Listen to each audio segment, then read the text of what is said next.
लीजिए सुनिए सूर्यकांत त्रिपाठी निराला के लिखे उपन्यास निरूपमा का भाग 10 मेरी यानी समीर गोस्वामी की आवाज में। रामपुर आते आते निरूपमा के दिल का क्या हाल था वो काव्य का विषय है। नीली भी नील आकाश की चिड़िया थी, चपल सुख के पंख फड़काकर उड़ती हुई। मुश्किल से एक रात डेरे में रही, सुबह होते ही गांव घूमने निकली। नीरू ने रोका नहीं, केवल उसे सजा दिया, कुछ कहा भी नहीं। नीलू को कोई भय नहीं, वो जानती है उसकी दीदी वहां की जमींदार है, वहां की कुल जमीन पर उसकी दीदी का अधिकार है। वहां उसकी गति अप्रतिहत, शक्ति अपराजेय है। वो वहां के आदमियों को कटाक्ष मात्र से अमीर और गरीब बना सकती है। उस दीदी की वो छोटी बहन है। लोगों में बड़प्पन का एक प्रभाव पड़ गया। रात को काफी बातचीत हो चुकी थी। बड़े छोटे प्रायः सभी सुरेश बाबू के पास हाजिरी दे आए थे। कुछ से सुरेश ने हली के हल ले आने के लिए कहा था। यद्यपि लोग अपने खेत नहीं बो पाए थे, फिर भी जमींदार का काम आगे होता है सोचकर चुप रह गए थे। नीली जिस गली से निकलती है सब उसे एक दृष्टि से देखते हैं। उसका पहनावा ऐसा है, सबकी आंखों में ऐश्वर्य का भाव मुद्रित तो हो जाता है। लड़के लड़कियां उसकी उम्र के होने पर भी उससे बोलने का साहस नहीं करते। वो भी विशेषता की दृष्टि से उन्हें नहीं देखती। उसका लक्ष्य और है। सामने एक पंडित जी स्नान कर राम नाम जपते हुए आ रहे थे। नीली को उन पर श्रद्धा नहीं हुई उनका मुख और मुद्रा देखकर, पर रामपुर के विषय में जानकारी प्राप्त करने के लिए उन्हें ही उसने पंडित समझा। यद्यपि उनके प्रति नहीं, फिर भी प्यार से भरे और प्रतिष्ठा से मजे ललित और ओजस्वी कंठ से उसने पूछा, कुमार बाबू का कौन सा मकान है? कौन कुमार बाबू? वृद्ध ने एक धक्का खाकर जैसे पूछा। कृष्ण कुमार बाबू। और कौन कुमार बाबू? नीली ने तेज निगाह डाली। वो जो पक्का मकान है, कहकर वृद्ध घृणा से मुंह फेर कर पूर्ववत श्रद्धापरायण हो राम नाम जपते हुए चले। कुछ याद कर लोटे से 4 बूंद पानी मुंह में डाल लिया। नीली बिना हिचक के भीतर घुस गई और जूते समेत आंगन में जाकर खड़ी हुई। एक प्रौढ़ किंतु आंखों को तृप्ति देने वाली मूर्ति देखकर उसी तरह बिना रुकावट के पूछा, ये कुमार बाबू का मकान है? कुमार बाबू आपके कौन है? देवी को बालिका की हिंदी बड़ी भली मालूम थी। मुस्कुराती बढ़ती बालिका को देखती हुई बोली, कुमार मेरा बाप है। वे बंगला अच्छा जानती थी, पढ़ी लिखी भी थी। बालिका के पास आकर सर पर हाथ फेर कर पूछा, अब मालूम हुआ? नीली लजा गई। लजाकर भी ये दबने वाली नहीं, तुरंत उत्तर देना उसका पहले का स्वभाव है। बोली, नहीं, आपके लड़के हैं। आओ बैठो। बालिका को सस्नेह पलंग पर बैठाल कर कहा, तुम बड़ी अच्छी हिंदी बोलती हो। मैं स्कूल में हिंदी पढ़ती हूं। कुमार बाबू कहाँ हैं? नीली कुछ हताश हो चली। वो तो वहीं है, तुम उसे नहीं ले आई? नीली फिर लजा गई। बोली, इधर 1 महीने से मैंने उन्हें नहीं देखा। पहले हमारे सामने के होटल में रहते थे, होटल वाले ने उन्हें नहीं रहने दिया। कुमार अपना सब हाल लिख चुका था होटल छोड़ने का। देवी सावित्री कुछ संकुचित हुई, पर डरी नहीं। नीली को जलपान कराने के लिए कुछ पकवान घर के बनाए लेने के लिए गई। नीली बैठी हुई घर देखती रही। एक छोटी रकाबी में रखकर नीली को देते हुए कहा, थोड़ा जलपान कर लो। स्नेह के स्वर से नम्र होकर खाने की इच्छा न रहने पर भी सभ्यता की स्वाभाविक प्रेरणा से नीली ने रकाबी ले ली और निर्विकार चित्त से खाने लगी। देवी सावित्री गिलास में पानी ले आई।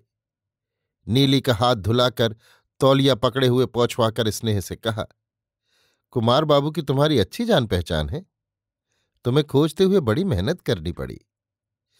नीली की सरलता उमड़ी कि कुमार बाबू के पेशे की बात कहे, पर एक अज्ञात दबाव से दब गई। बोली, हां, मेरे सामने रहते थे, मैं भी जानती हूं, दीदी भी जानती हैं। जबान फिसल गई, सोचकर चुप हो गई।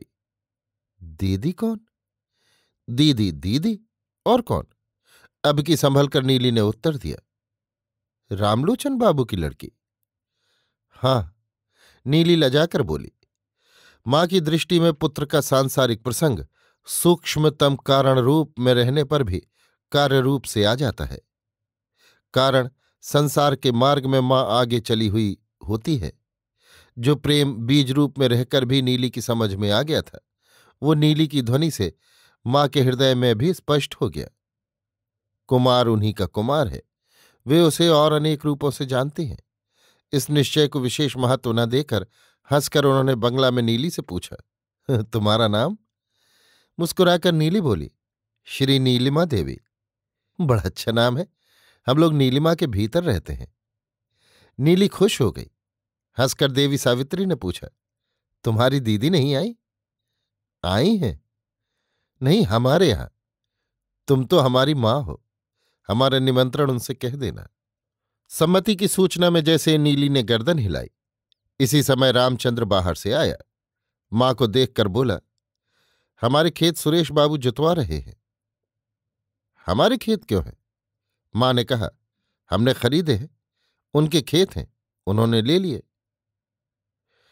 इनका मुंह कुमार बाबू के मुंह से मिलता है। नीली बोली। हाँ, सस्नेह देखती हुई सावित्री देवी ने कहा, ये कुमार बाबू का छोटा भाई रामचंद्र है। नीली चलने के लिए उठकर खड़ी हुई। माता ने पुत्र से डेरे तक भेज आने के लिए कहा।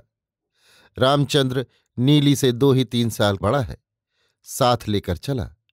देखा कई आदमी घर के इधर उधर खड़े हैं, देखकर अपने अपने रास्ते से जैसे चल दिए। रामचंद्र नीली को डेरे ले आया। नीली दौड़ी हुई भीतर गई और फिर दौड़ी हुई बाहर आई। रामचंद्र कुछ ही कदम घर को चला था। ए रामचंद्र, यहां आओ। रामचंद्र नीली के पास आया। नीली ने भरे प्यार के गले से कहा, मेरे साथ आओ भीतर। रामचंद्र भीतर गया। निरुपमा को देखकर दोनों हाथ जोड़कर प्रणाम किया। नीरू निष्पलक हो गई। थोड़ी देर तक देखती रहकर उस अविकच मुखश्री में एक विकचपूर्ण पुष्ट मुखद छवि प्रत्यक्ष कर स्नेह के ललित कंठ से पूछा, तुम्हारा नाम क्या है? विनीत स्वर से रामचंद्र ने कहा, जी मुझे रामचंद्र कहते हैं। मन से रामचंद्र ने समझ लिया, यही हमारे गांव की मालकिन है। रामचंद्र कृपाल भजमन हरण भव भय दारुणम। निरुपमा हंसती आंखों देखती हुई बोली, रामचंद्र हमारे राजा हैं, हमारे बड़े भाग हैं जो हमारे यहां आए हुए हैं। कुर्सी की ओर हाथ से इंगित करती हुई बोली, बैठिए। लजाया हुआ रामचंद्र बैठ गया। नीरू ने दासी से जलपान लाने के लिए कहा। नीरू की आंख नहीं हटती, मुख की मधुरता में अपार तृष्णा बुझ रही है। दासी के हाथ से तश्तरी लेकर बड़े प्यार से हाथ पर रखी और शौक करने के लिए कहा। बालक निसंकोच भाव से खाने लगा। गांव वालों के असद हृदय अमानुषिक बर्ताव का प्रभाव बालक पर मां से अधिक पड़ा था। जिन्हें वो भक्ति करता था, अपना समझता था, जिनके प्रति संसार के अन्य सभी लोगों से उसका अधिक आकर्षण था, जब वही संसार के सबसे बड़े शत्रुओं में बदल गए, तब बालक एकाएक कवा कर रह गया। मनुष्य मनुष्य के प्रति इतना बड़ा वैर कर सकता है, ये कभी उसकी कल्पना में न आया था। उसके लिए गांव भर के द्वार बंद हैं, कोई उससे प्रीतपूर्वक नहीं बोलता। गांव के कुओं में उसका पानी भरना बंद है। नाई धोबी कहार कोई अब उसकी प्रजा नहीं, उसका काम नहीं करते। उसके दाढ़ी मूछे नहीं, बाल हैं, शहर जाकर बनवाता है। छुट्टियों में केवल रास्ता और घर, केवल माँ का मुख देखने के लिए आता है। माँ की इच्छा रामपुर में रहने की नहीं, पर लाचारी है, और कहीं जगह नहीं। भाई प्रसिद्ध विद्वान है, पर कहीं किसी ने जगह नहीं दी। अब वो बालक सोच भी नहीं सकता कि उसका भाई चमार का काम करता है और इस कमाई से उसने रुपए भेजे हैं। केवल भाई के ओजस्वी शब्द निर्जीव पत्र में भी आग के अक्षरों से लिखे हुए जैसे उसे धैर्य और शक्ति देते हैं। वो चुपचाप प्रहार सहता जा रहा है। उसकी मां का स्नेह उसे शांत करता है। उसकी मां, जिसने कभी पानी नहीं भरा, दूर खेत के कुएं से पानी लाती है। इस प्रकार सांसत में पड़े बालक को आज गांव की सबसे बड़ी शक्ति से स्नेह मिला। खाता हुआ सोचने लगा, क्या ये मेरा बाग बेदखल कर सकती हैं? क्या इन्होंने मेरे खेत छीन लेने की सलाह दी होगी? मेरे खेत जुतवाने के लिए आई हैं। आप ही आप, एक दूसरे मन ने उत्तर दिया। नहीं, ये सब सुरेश बाबू का चलाया चक्र है। ये ऐसा नहीं कर सकती। रामचंद्र के भोजन कर चुकने के बाद दासी ने हाथ धुला दिए। एक दूसरी कुर्सी पर नीरू बैठी थी। नीली कुर्सी का पिछला हिस्सा पकड़े हुए खड़ी हुई। राजा रामचंद्र, पढ़ते हो? नीरू ने पूछा। जी हां, लड़के ने सम्मान के स्वर में कहा।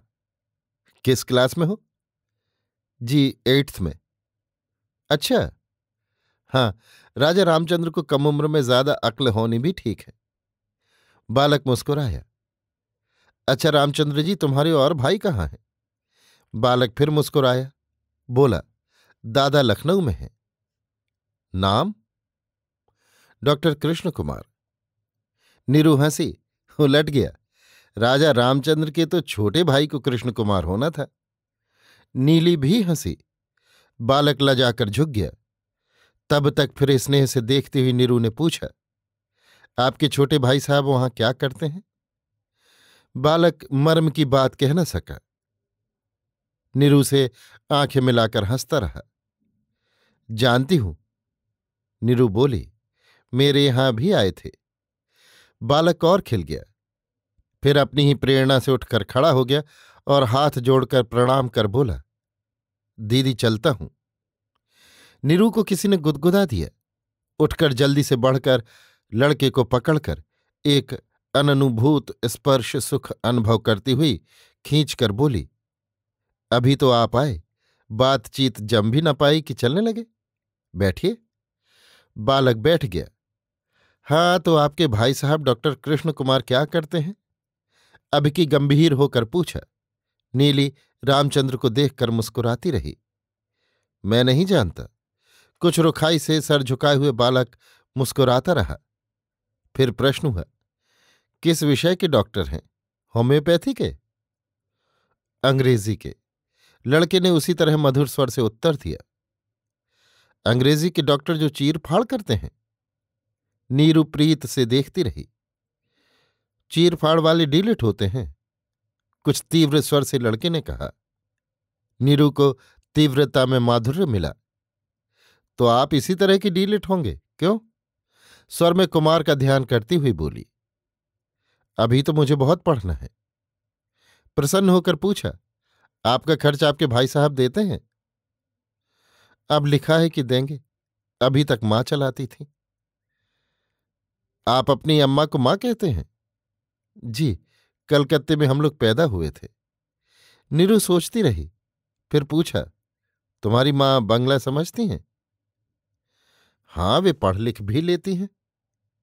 दीदी, नीली बोली, मैं भी वहां गई थी। मुझे हिंदुस्तानी मिठाई दी। बड़ी अच्छी बंगला बोलती हैं। मुझसे कहा, तुम अपनी दीदी को नहीं ले आई हो, उनसे मेरा निमंत्रण कहना।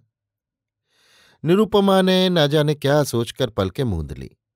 कुछ देर बाद पूछा, कितना खर्च लगता है? अभी तो केवल 15 रुपये में चल जाता है।